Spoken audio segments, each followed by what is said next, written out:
Monsieur le recteur, mesdames, messieurs, en votre titre, grade et qualité, chers et chers collègues, chères étudiantes et chers étudiants, c'est avec un réel plaisir que je m'adresse à vous aujourd'hui, en collaboration avec mes collègues représentants de PATO, pour évoquer notamment un événement important qui souligne le rôle croissant de notre université sur la scène internationale, l'Alliance EUNIS. L'UMONS accueille les délégations des 10 pays européens qui la composent. Je me permets de rappeler que notre recteur, le professeur Philippe Dubois, est son président fondateur. Pour la réussite de cette rencontre, le rôle du PATO est important, que ce soit dans les services administratifs, techniques ou ouvriers. L'engagement des agents y représente un soutien essentiel. Le personnel administratif, son expertise est cruciale pour la mise en œuvre des nouvelles procédures, pour la gestion des échanges internationaux, pour la coordination des projets transnationaux et enfin, pour assurer que chaque enseignant, chercheur et étudiant puisse bénéficier pleinement des opportunités offertes par cette alliance. Le personnel technique. Les compétences des techniciens sont au cœur du bon fonctionnement de l'infrastructure qui soutient EUNIS, tant dans la maintenance des laboratoires, de la gestion des outils informatiques, ou de l'entretien des bâtiments. Elles garantissent que notre université soit un lieu où l'innovation peut prospérer. Le personnel ouvrier. Ses membres s'assurent principalement que nos campus soient un environnement accueillant et fonctionnel, propice à l'apprentissage et à la collaboration.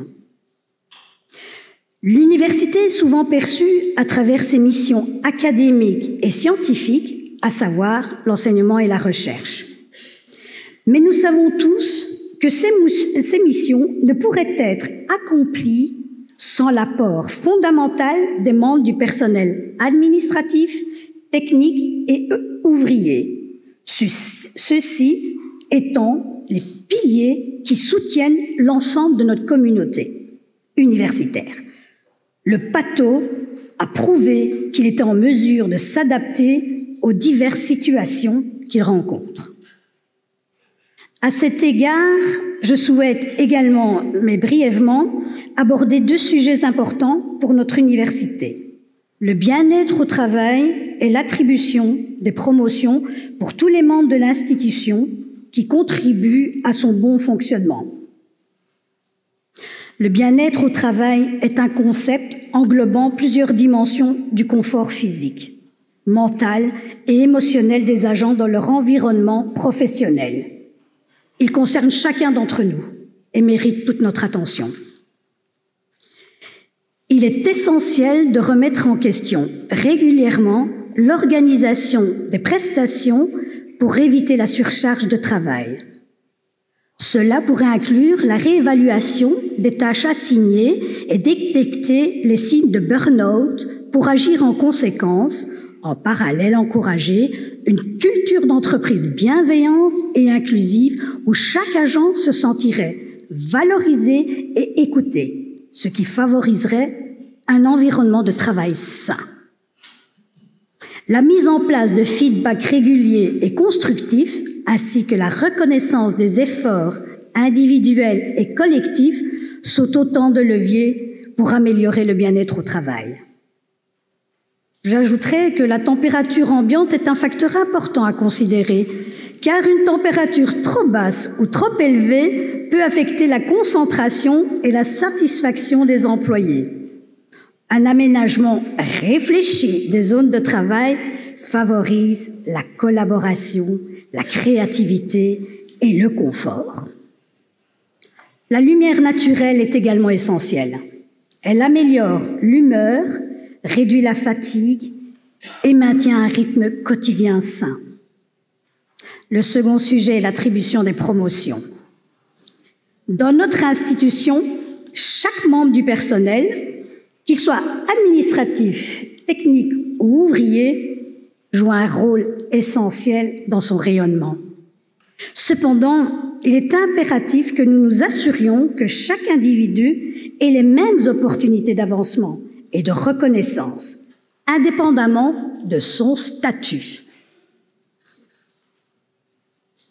Il est de notre responsabilité collective de remettre en question nos dynamiques et de promouvoir des processus de promotion clairs, justes et basés sur les compétences et les contributions réelles de chacun, et ce en toute transparence. Et pour terminer, j'aimerais partager avec vous une citation qui me tient à cœur de M. Albert Jacquard, docteur honoris causa UMH en 1996. « Respecter autrui, c'est le considérer comme une partie de soi, ce qui correspond à une évidence si l'on accepte la définition « je suis les liens que je tisse avec d'autres ». Merci, Quito, danke, efaristo, grazie, dzięki, obrigado, gracias, tak, shukran.